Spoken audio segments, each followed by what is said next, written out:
संबंध रहा है।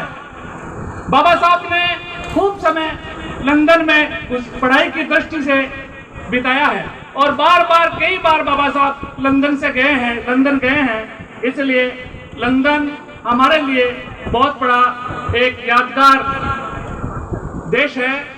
इसलिए आपको बहुत बहुत बधाई हो, आप हमारे इस कार्यक्रम में विराजे हैं। इसके लिए इस तनाव गांव के प्रत्येक नागरिक की ओर से आपको बहुत बहुत बधाई, आपको बहुत बहुत धन्यवाद। सभी मंच से विराजमान महानुभाव एवं इस कार्यक्रम में उपस्थित माताओं, बहनें, बुजुर्गों, युवा साथियों, बाबा साहब अम्बेडकर का जीवन राष्ट्रवादी जीवन था।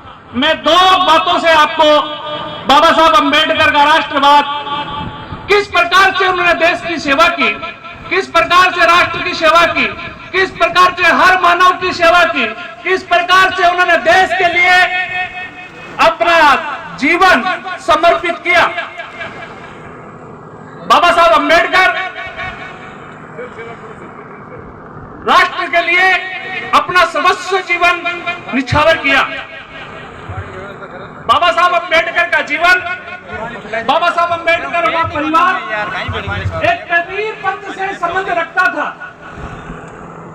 बाबा साहब अम्बेडकर के दादाजी थे मोगा जी का परिवार में ही उनके भाई कबीर पंथ के संत थे। एक बार क्या हुआ कि जैसे ही आज महाराज जी विचारदास जी महाराज आए हैं, इसी प्रकार से मऊ छावनी में महाराज जी का उनके घर पर, मोगा जी के घर पर और कबीर संतों का आगमन हुआ। पूरी रात भजन चले, पूरी रात कबीर वाणी चली और जब सुबह प्रातःकाल वो संत जा रहे थे तो एक बड़े संत ने कहा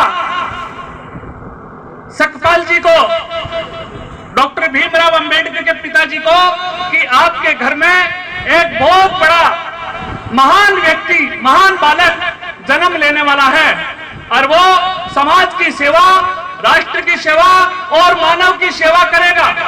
वो बालक आज जब तक सूरज चांद रहेगा तब तक उस बालक को पूजा जाएगा।